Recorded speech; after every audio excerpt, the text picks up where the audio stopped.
Hi everybody! For math today, you're going to need a few more things than normal. First, you'll need your math journal, just like normal. You'll need your math notebook so we can do a warm-up. You'll need a pencil, of course. And then you're also going to need a pair of scissors and a regular piece of paper. This paper can come out of your math notebook if you want. It can be a scrap piece of paper. It does not have to be a nice piece of paper. And then if you have one, you should get a glue stick because we're going to be gluing something into the math notebook. So that's a bunch of stuff. Math notebook, math journal, pencil, paper, scissors, glue stick. Pause the video if you need to go find those things. Okay, for the math warm-up today, I'm going to share my screen so you can see what we're going to be doing. You're going to be writing answers to questions in your math notebook, so get that ready. Okay, for the warm-up today, you are going to use mental math. That means you're not going to use a tool to help you if you can. And you're going to be writing down the answer in your math notebook. So this says you're going to find the number that is 10 more than 40. If you really have to use the number grid in the back of your math journal, you can do that. But the goal is to try to come up with this answer mentally without using a tool. Then you're going to write the number that is 10 less than 40.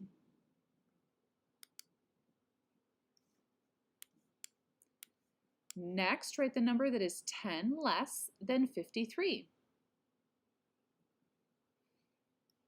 Then write the number that is 10 more than 53. Remember, every time we're going 10 less or 10 more, we're changing the tens place of the number. So if you know about the tens place, then you should be able to change that really easily.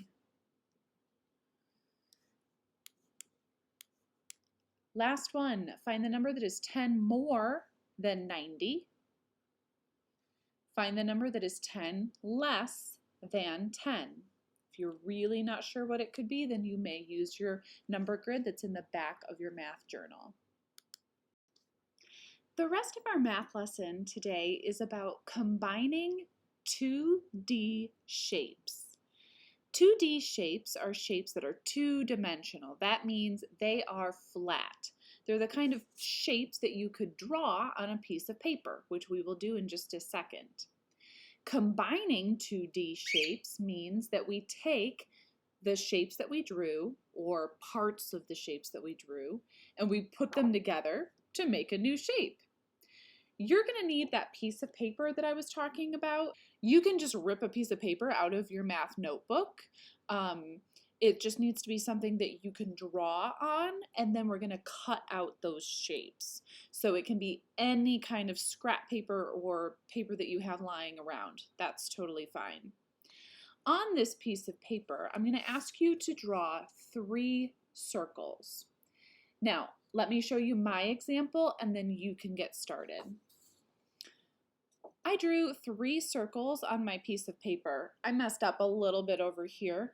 I was using a water bottle to kind of trace the bottom of the water bottle so that I could actually get a circle. You don't have to trace anything. It just makes it a little easier to get a true circle. Your job is to draw 3 circles on your piece of paper. Please do that now. After you draw those 3 circles, and yours can be much smaller than mine, by the way, they don't have to take up the whole page. They just need to be circles. It does not matter what size they are. After you draw those circles, you're going to leave one of them totally blank. Draw a line to split one of them into 2 equal parts, and draw 2 lines to split one of them into 4 equal parts. So go ahead and draw those lines right now. Okay, after you have drawn those lines, you can start cutting out the 3 circles. You're going to end up with 3 circles, but then you're also going to cut on the lines that you drew. You can't see my line here. There it is. You're going to cut on the lines that you drew. So this one I should cut in half. So it has 2 equal parts, and the other one I will cut into 4 equal parts. All right, so now you probably have a bunch of pieces of paper. You have different parts of circles. I'm going to ask you to arrange those different parts into different things. So your first job is to use exactly 4 pieces to make a whole circle. You're not going to glue this anywhere or anything. Just do it on your table or on your desk right now. Take 4 pieces that you have in front of you and make one whole circle. All right, your next job is to take exactly 2 pieces and make a whole circle. Okay, your next job is to take 3 pieces and make a whole circle. Which 3 pieces would you use? I think this one's a little trickier, so I'll show you an example.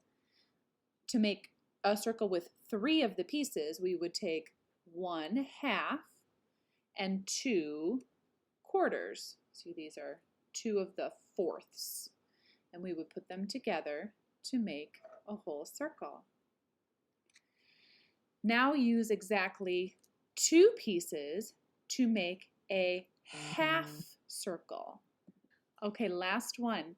Your job is to take any of the pieces and arrange them into any shape that you want. Use as many pieces or as few pieces as you like. Go ahead and glue all of those pieces into your math notebook. So on the next clean page, you're going to glue whatever pieces you used to put together to make some sort of new shape. Doesn't matter what it is. So again, what we're doing today is combining 2-dimensional shapes. That means we're taking these flat shapes or shape pieces and we're rearranging them and we're making new shapes. So just now you made a new shape out of circles and circle pieces, right? Next, you're going to get your math journal. We're going to open to page 167. And on page 167, you're going to see 2 giant shapes. First, we're going to name these shapes. We have a rectangle and a triangle. Flip the page over. We'll see a couple more shapes. We have it's a little trickier, trapezoid. This is actually the shape of the tables that you sit at in our classroom. They're all trapezoid shaped, but we push them together and we make a hexagon because 2 of these pushed together would make a hexagon with 6 sides. So the tables that you sit at in the 1st grade classroom are what we call composite shapes. That means we combined 2 shapes to make a new one. And we have a square or a rhombus on the bottom of this page. Okay, back to page 167. Your next challenge is to try to divide each one of these 4 shapes into 4 triangles. Now, you're not going to cut the shapes out. You're going to actually draw lines with your pencil to try and divide up the shapes into triangles.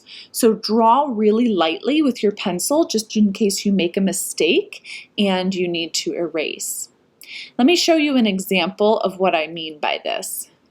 So each of these big shapes on this page and the next page can be split up into 4 triangles. That's what I just showed here. See the triangles? 1, 2, 3, 4. I had to draw lines to create those triangles inside of this larger rectangle. It might take you a few tries to do this. It's really, really tricky. But I promise you, each one of these big shapes can be divided up into 4 triangles. Give it your best shot. Pause the video. and I'll show you exactly how it can be done after you give it your best shot. All right, wasn't that so tricky? Using a really light pencil line helps because then you can erase it really easily and try again. If you had to try lots of different lines to get the right answer, that's okay. I'm here to show you what they should look like. You know what the one on top looks like. The triangle can be split up into 1, 2, 3, 4 triangles here. Now my marker kind of bleeds through the book so you can see the other lines in the background. But this trapezoid can be split into 1, 2, 3, 4 equal triangles here. And this rhombus or square can be divided into 1, 2, 3, 4 triangles just like that. That was really tricky, but we divided up those shapes to show that larger shapes can be made out of smaller shapes. We're actually going to be doing some more combining of shapes to make new shapes later in the week. That's called creating a composite shape, when you're taking other shapes and putting them together to make something new. For the rest of the lesson today, you are going to need to go onto Seesaw and respond on the templates that are waiting there for you. The templates that are there are actually showing 3D shapes. That means shapes that have size and depth and you can hold on to them. Like this little eraser that I have for my whiteboard. It's not just a flat piece of paper like the circle we used earlier, right?